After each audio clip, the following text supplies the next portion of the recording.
Systemization is going to be the lifeblood of your company once you embrace it.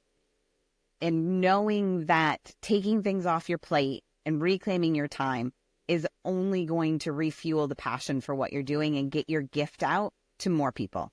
And that's what we want. When we have something that we have to offer our clients, potential clients, the world at large, depending on what your purpose and legacy wants to look like, systemizing and streamlining is going to get you there quicker, more efficiently, and feel so much better about what you're able to do and accomplish with so much more taken off your plate. Yeah, I love it, all that. And, there's profitability in systemization. Are you tired of working more for less profits in your home service business? What if I could show you $100,000 in hidden annual profits in your business in less than 3 minutes? Would you be interested? And not only show you where, but how to create that 100K in 6 months or less without additional advertising or marketing spend guaranteed. Just go to sharpenthespearcoaching.com to see how truly simple it is. That's sharpenthespearcoaching.com. Do it now. All right. Welcome back to the STS Sharpen the Spear podcast. So great to have you back. Another spectacular guest today. It's Kimberly. Kimberly, as we always do, is going to give us her backstory, bring us to speed on what she's doing, what we're gonna hit some great stuff today. Of course, I don't want to let the cat out of the bag before she tells who and where she's been and who she is and all that good stuff. So no further ado, Kimberly, welcome to Sharpen the Spear podcast. Fill us in. Thank you so much, Richard, for having me. It's such a pleasure to be here today and talking to your listeners and filling them in on everything. Well, I am an operations specialist, and what does that mean? It means for business owners, I support and teach and guide them in everything that has to do with their foundational systems, processes, leveraging technology, and making sure that their business is ready to scale and grow and delegate to bringing a team on. That is awesome. So this is really important. So yes, surprise, we're talking about business, okay, as we always do. But these are, as Kimberly just said, foundational points, okay? I do it in my coaching business. She helps businesses do this. So we're going to get into not like super deep weeds, but we're going to talk about the importance of this and how it all applies and why it really is a must-have. I don't know if I could ever run into a business owner, unless they started yesterday, who doesn't believe that this is critical to the success of a business, even in a single play. Even let's cut out scaling in the sense of, hey, we're going to get big. Let's just talk about general operation. And like my book, Escape the Owner Prison, that's how you do it. This is a big part of how you do it with what Kimberly and I are going to talk about today. So let's get into this, Kimberly. Let's just start from I'm going to go kind of from the beginning. Let me set the stage here. So I started the business. I'm at my 2-year part. I'm my 2-year mark. I've been doing a lot of things. I'm making some money. I got things happening. I'm still wearing about 8.5 hats, okay, doing all the stuff, but I'm getting tired, okay? I'm starting to realize I got in this for freedom so I could be with my family, so I can make a lot of money, and I can maybe make some impact as well. And I don't seem to be getting that, and the worst part, I don't see that happening. What should I look at first, Kimberly? Let's talk about exactly what the real problem is. Yeah, sadly, I hear that a lot. And unfortunately, when that starts to happen, your passion for your business gets lost and the reason why you started it in the first place. It's like I started it to do X, Y, Z, and I'm barely even being able to get to that because I'm so stuck inside my business and doing the day-to-day things. And for me, one of the things that I talk about quite a bit with my clients in my articles, when I do podcasts, how do you reclaim that time? What are the steps to get there? And one of them, the number one thing is when you set your goals and your vision and you know clearly where you want to go, your next step is to look at your tasks. How many tasks do you have that are repetitive? You do them on a daily basis, a weekly basis, a monthly, even a yearly. I want the whole list. Where can you automate that? Where can you set up systems to be able to take that off your plate and just let it run smoothly? Get you on autopilot so you have time with your family. And then number 2, where can you delegate that? Even if it's only 5 to 10 hours a month, I tell everybody you cannot afford not to hire a VA to take things off your plate for even just a small fraction of time a month you would be amazed just at automating your repetitive tasks and delegating some things that maybe are not your zone of genius. Maybe they drain your energy. They're things you just really don't like to do, but you know you have to. If you just do that, those first 2 steps, you'd be amazed at how much time you reclaim that you can then put into your personal life or back into your business or getting more clients or starting that new project. Yeah, it's so good. It's what I often talk about margin in the sphere of time.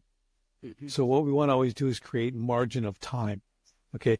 Money's replenishable, time is not.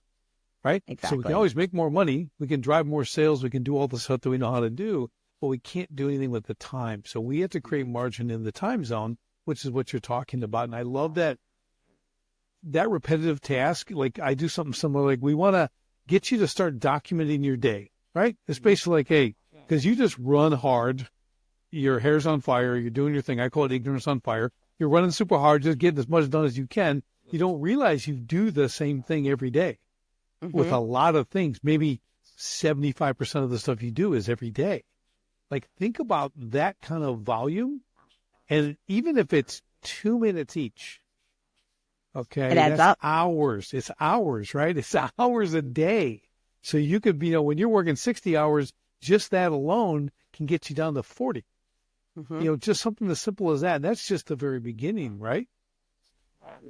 That's really the first step. It's like, what can you get off your plate that you don't have to do, whether it's to automate or to delegate? Number 1. Yeah. So let's talk about the delegation part because I see this a lot. I deal with it a lot. It sounds great.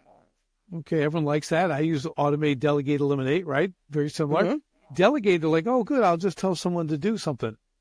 And I've delegated it. Now let's explain why that's not how it works. Can you do that?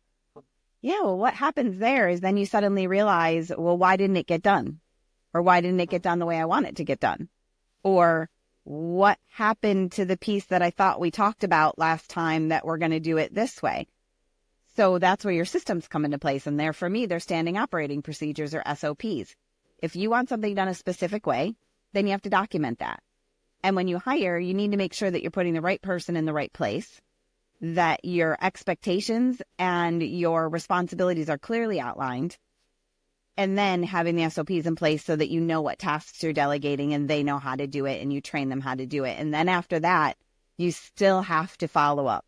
You still have to continually improve. It's like, okay, this just went wrong. And when something goes wrong with one of my team members and there was a mistake made, I'm like, okay, great. That means our system's not perfect yet. That means we missed something. What did we miss? What was the step that came up that caused this mistake to happen so that it doesn't happen again in the future? Mistakes are learning experiences, especially when it comes to training team members and starting to hand things off. And I just find that so many entrepreneurs don't like to let go of control at first because they're so afraid that somebody's not going to do it in a way that they want it to. But what I've learned is I learn from my team members too. They're coming in with their own expertise, and sometimes I learn a thing or two, and we learn from each other. Yeah, that's really good. And it's important to understand that because we all, if you've ever started the business and you're in those first few years or you've done it through 2 or 3 times like I have, you realize that it is difficult to let go because you're good at what you do. That's why you started the business. But the reality is, I always tell people, listen, if you're the best, and I'm going to assume you're the absolute best at what you do, and you have someone else who's 95% as good as you, your clients won't know the difference. I'm just being honest. Exactly. Okay. And if you're really concerned, all you got to do is train them up 5% more and they're you. So that won't take very long. Okay. Show them a few tips and tricks and take care of business. Now they're 100%. But the system aspect, the whole key to what you said, Kimberly, was you can't take someone of any level of competency and drop them into a mess. They have to have a lane to run in, right? You have to have the expectations. You have to have consequences. Right? Mm-hmm. You have to have accountability. Now, maybe that's not you as the owner. Maybe there's a manager. Maybe they report to another person, right? Well, we create that. And that's a key component when you're systemizing, like you're saying. Because what's really important about what you said is who is, okay? Who is responsible for this? Who do you check in with, right? Mm-hmm. Where do you find the resources to make all this stuff happen, right? So I think it's really important when you talk about delegation, that you have to equip the person to succeed. Because if you think they're going to come and systemize your business, you are going to be sad. That's not why they're hired, right? You're trying to get competency to put it in the lane you've created or someone created. So that being said, I want to ask you this. In my experience, when you ask a business owner, do you want your business systemized? We're going to get pretty much yes, right? Mm-hmm. Aren't they all going to say yes?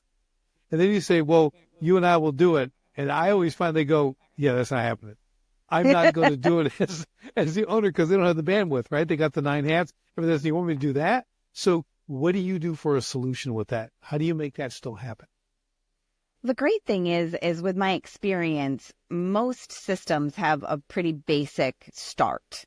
So if there's a tweak in the way that they do something, that's just added in. So the templates that I have that I come into a business with and like, okay, this is how I put a project management tool to use. This is the communication platform. This is the client onboarding. This is how we're going to onboard a team member. This is how we're going to interview a team member. This is how we're going to hold meetings. This is how we're going to do our content calendar. It gives a basis that then when we meet weekly, we can go over it. What's something you would add? Is there something missing? Is there something, a way that you do it for your clients that is unique to you? Like I said, most of the time the basics are there. And unfortunately, I get kind of tough with them. It's like, well, part of it does have to be with you because this is your business, but I'll get us started. Right. I think you got a good point there. It's the templates are critical, right? Because they are, everyone's got their little thing. We get it. That's the tweak. But you know what they don't have? The template you have. They don't know where to begin, all right? So it's like anything. It's like a blank sheet of paper. You don't know what to put down first, but once you get a sentence or two, now you're rolling. Now you can write something, right? Because it's going. So that's that kickstart. And I think what I found too is, not that they've hired the best people maybe, but whoever they have, like if they can contribute to tweaking and building that system, that's a good thing, right? Because they get that buy-in. They know their job better than the owner does, I hope. Exactly. Okay. And they're in charge of their SOP.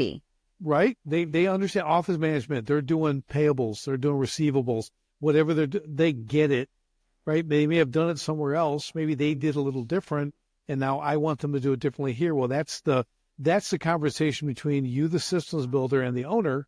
What do we need here? Oh, it'd be better if we could do this. Oh, great, we'll make it do that. Done. Okay, so I love that. I love that they need to understand that.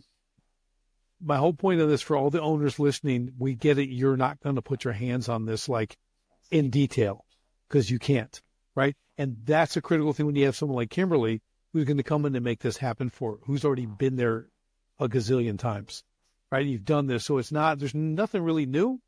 There's just the tweaks, right? And I go through the systems. I go through the processes. It's like, great, we have to document your funnel. Let me go through it. Let me see if there's some bottlenecks or inefficiencies that we can improve upon. Let me see what your process is already, like the client onboarding. So many people have a very simple onboarding that actually a few tweaks and a few additions make all the customer journey that much better. Right. And I think from a hiring standpoint, also building your team, what I had to do as well, just like you probably, we have to you can't just build a hiring process. You have to build an effective hiring process. Because you could grab something off the web and say, this is great because some professor sat in the classroom, said this would be awesome, but never tried it once. Okay, I want to take people through what is the whole process. That gets tweaked too because you have a custom business, right? So we understand. But if you don't have a starting process, you need to understand how that works and build it that way because now not only can you reach out and have an early filter for the wrong people, you understand the steps and you understand where they're going to drop off or they're going to make it. Right. So you have a filter goes from they do a strategic vision. Then there's a 5-minute phone call. Then there's an interview with one person. Then they come back for a second interview with 2 people. Right. They do that. And I basically put the owner as the meet and greet. I said, if you ever when you get to meet the owner, that's all you're doing. Shaking hands and say, hey, great to see you, man. I'm sure I'll see you around and blah, blah. Exactly. That's it. Okay. And if owners are listening, wouldn't that be nice? And it's a little different for online businesses too. Sure. Right. Exactly. Very, very good point. So when you're dealing with that's that's probably a whole nother episode. Talking about the remote culture remote culture, right? Is that what they call it now? I just made that up. Maybe I should Maybe. coin that. The remote culture. That's Keep it. that. So, but I have it in my company, so I get it. I totally get it. Yeah. It's important. So, let's go next steps then. So we've got delegation. We've done a little bit of automation, which is really huge. Maybe let's jump back 1 second on automation. Let's talk about that because we hit VAs kind of lightly. So if people don't know, a VA is a virtual assistant. That's going to be a human being who probably lives in another country. Okay. And they're working for $4 or $6 an hour, $8 an hour, which don't freak out. That's good pay where they live. It's a really great lifestyle for them. Okay. So just you need to understand the culture you're dealing with. And here's the good news. They speak great English. They're like certified. They're experts. This isn't someone sitting in a hut somewhere. You know, someone gave them a cell phone to work off of. It doesn't work like that. They're certified. They're experts. Okay. And there's a number of different places to get this work, but it is really critical. And it can a lot of different ways, from bookkeeping to appointment setting to even sales. There's a lot of things you can do with this. And it's not just the money. Okay. Like, yeah, you can do it economically because let's be honest, if you had to put someone in-house doing that, it'd break the bank. Yeah. You couldn't sustain it. So this is a great way, and not just to begin the business, right? This is a sustainable thing. And you can grow that VA arm of your business, if you will, right? It's really, really important. So let's dive into that a little bit, like some of the applications that you've experienced and how do they actually make that work with their company? With hiring people? Yeah, with the VA. So because people sometimes they don't kind of understand how it, and we don't have to get into every little detail, but so we say, oh, I got a VA bookkeeper. Well, what if they steal from me? What if they just, so they we'll talk about a little bit like there's backstops, there's checks, there's all this good stuff, but people don't understand. They just think it sounds magical, but they don't get how it actually works. That's what I mean. Yeah. And when we're talking about having an online business where you're having somebody in another country and you're doing your meetings on the computer on Zoom or, Google Meet or whatever you use, most of us use Zoom. Where do you find them? What platforms do you use? How do you be clear in what you're looking for so that when they're applying, you're getting quality leads? Because, there's some days where I could have 20 applicants that all seem like they can do what you want. And then you get on the phone with them and it just, great. That was one that just kind of phased out. Right. For me, it's like, what are you looking for right away?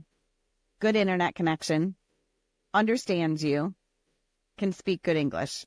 Right away, if somebody comes on and their internet fails or they keep dropping off or they don't have a good microphone or they're in a crowded cafe, we're kind of done. Like I don't bother to redo it.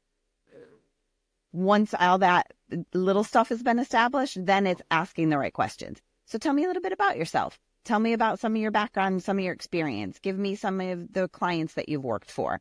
Tell me what your skill sets are. How long have you been doing this? Because you can hire somebody for just content creation. You can hire somebody for graphic design and videos. You can hire somebody to be a virtual assistant and take care of the admin and calendar and everything. But you want to make sure that you're picking the right person for the position.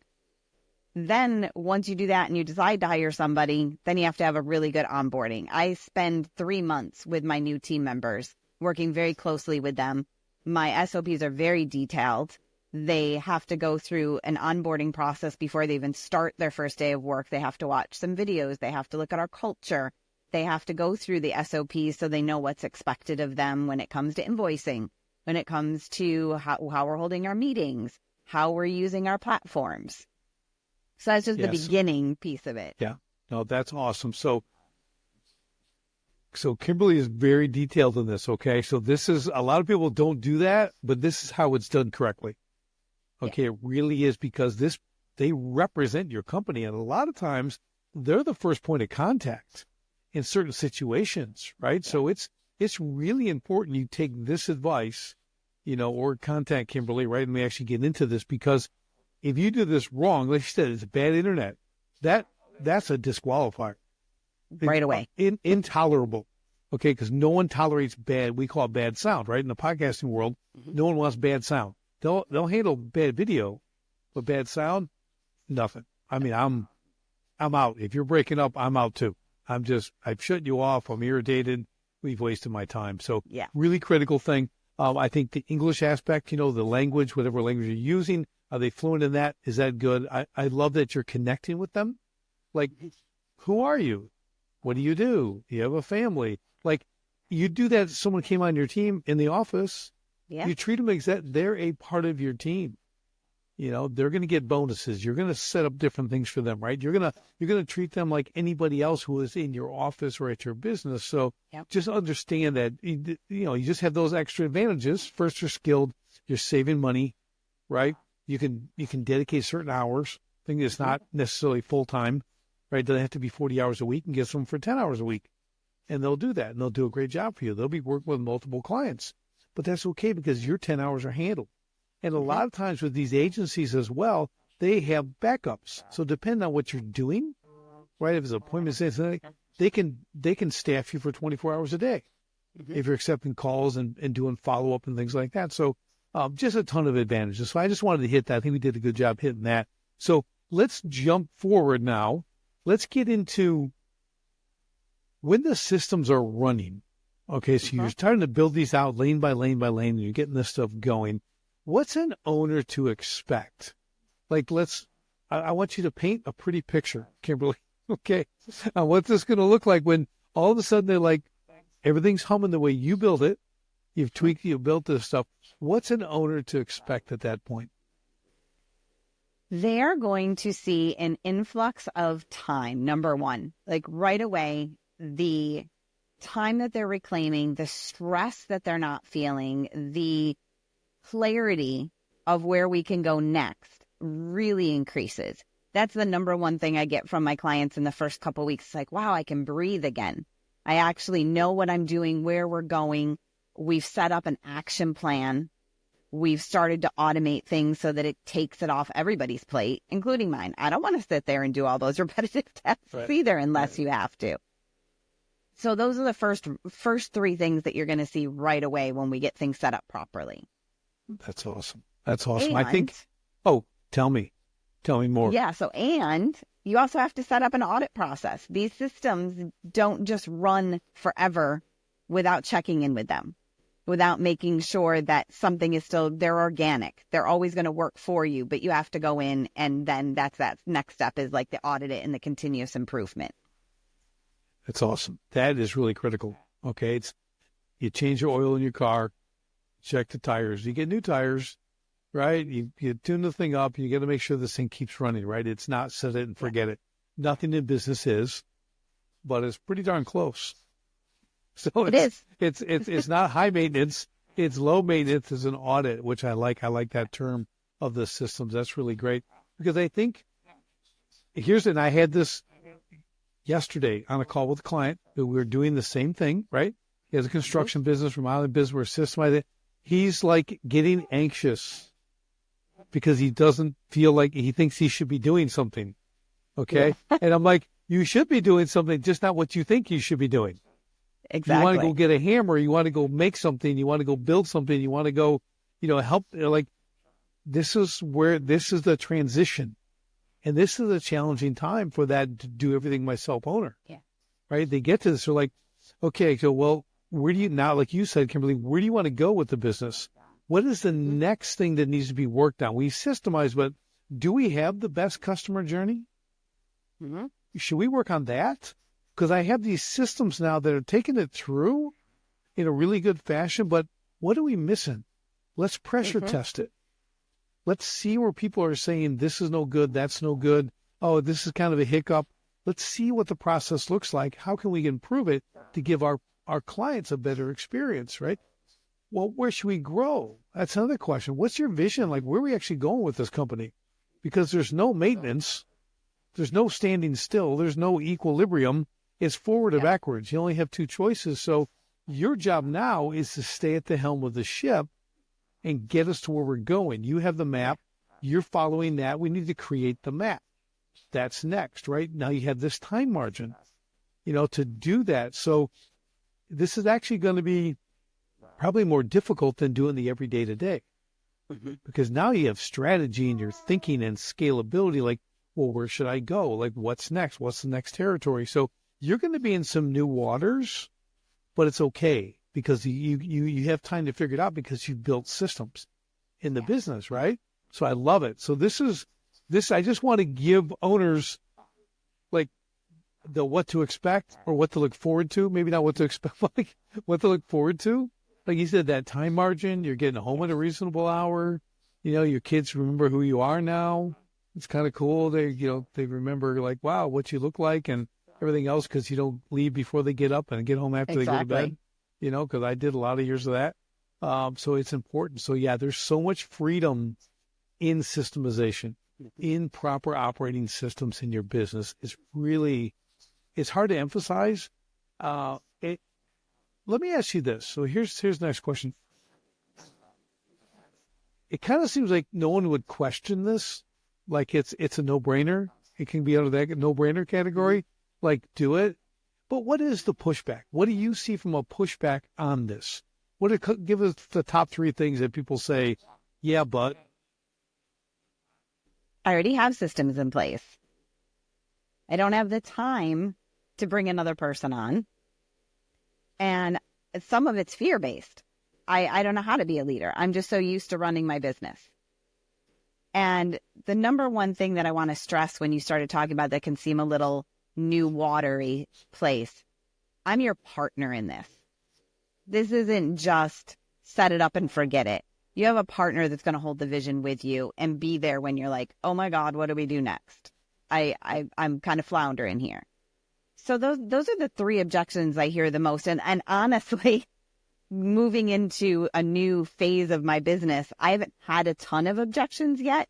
I have a pretty good conversion rate because most of my clients have been private from referral and word of mouth. So not a ton of objections. So that part still, I'm kind of still learning that as I'm introducing this new piece of my business.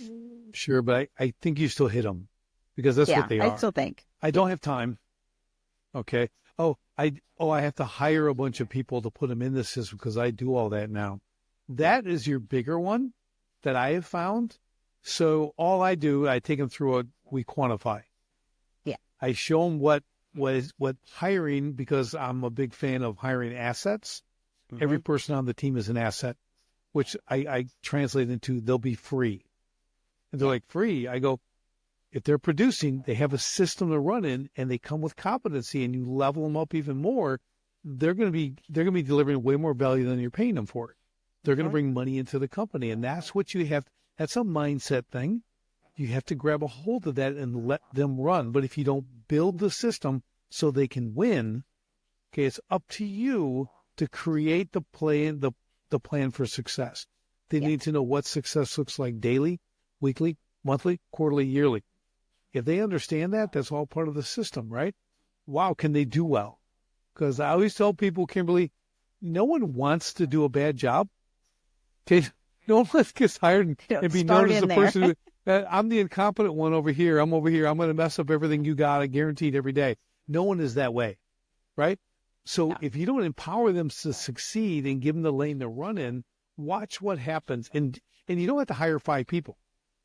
Start with 1. Get a lane. Hey, here, and we're going to keep building this out so it's there. So imagine if even you're still the owner having to do 4 of the 9 daily tasks, but they're systemized. And you actually have, all of a sudden you went from it taking you an hour to takes you 15 minutes now. But you're still doing it, but you just say 45 minutes. Okay. So know that there's so many ways to incrementally bring this on to ease your anxiety from all of this, but you can make it happen. But you have to look at the outcome, right? This is a big picture thing. This is, as an entrepreneur, you should be good at this. You're usually visionaries, right? We're usually the people looking at the big picture. We're creatives. Understand what this is going to enable you to do, what it's going to look like. And people like you and I, Kimberly, we can paint that picture because we've been there. We've been there. We know it. We do it for people. You do it for people all the time. So you can paint it. And that's critical to do, to really understand what the big picture is. And, or you can use like what I always tell my kids when I tell them to do something. I said, you can thank me later. Because they object now, but you can thank me later. When it's done, you might be 30, but you're going to thank me. Exactly. So you understand what I was talking about, right? Well, it's the same thing with the owner. So I think it's really, really powerful to have the understanding of the big picture because the process is always a process. It's always work in the beginning. You're doing something you haven't done, or you're having someone do something you haven't done, right? And you have to understand, it's just like, let's use construction or remodel. Guess what? You can't use your kitchen for a couple of weeks. You might want to go get a hotel or an Airbnb, right? Because you don't want to be here. The kitchen is the lifeblood of the home. You might have to get your food from a window for, 3 weeks. And wash your dishes in the bathroom. Exactly, right? So we don't want that. So why don't you go get a place for a few weeks and you'll love us even more, okay? So any final points on systemization in general?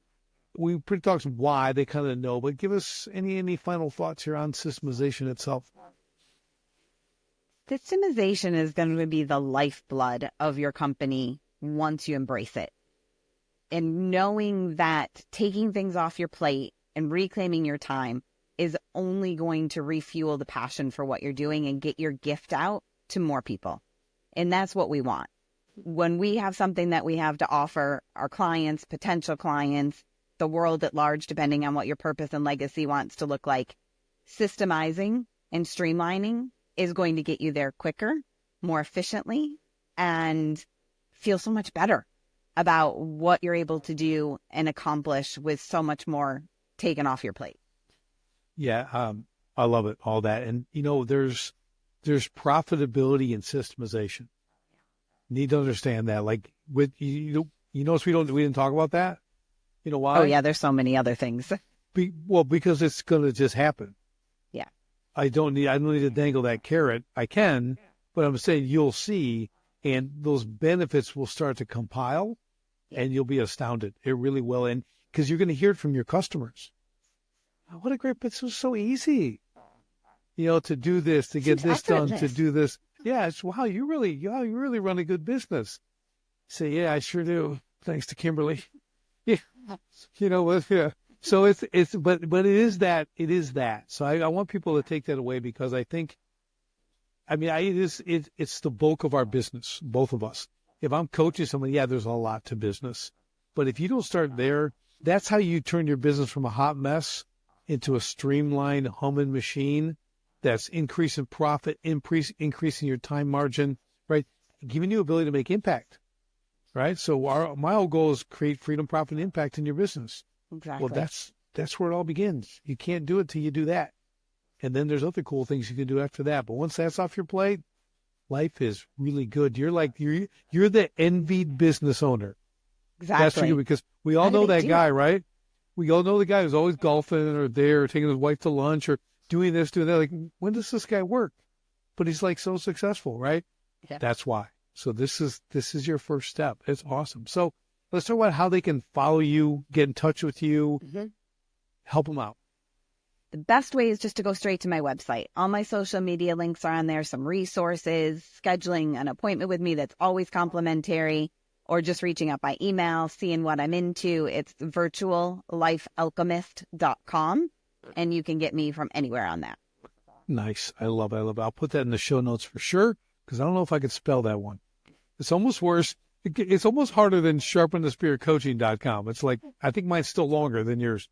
But it's, those two L's get me every time. I have to make sure I'm seeing two of them. Yeah, I got to have my glasses on to type an email, so I get them wrong all the time. But that's awesome. We'll put that in there, Kimberly. It's and I'm giving a shameless plug for Kimberly. Like, I'm telling you, this is critical, and it's not easy to find someone who can do this at her level. I kid you not. I've seen plenty of pretend system builders, and it's disappointing.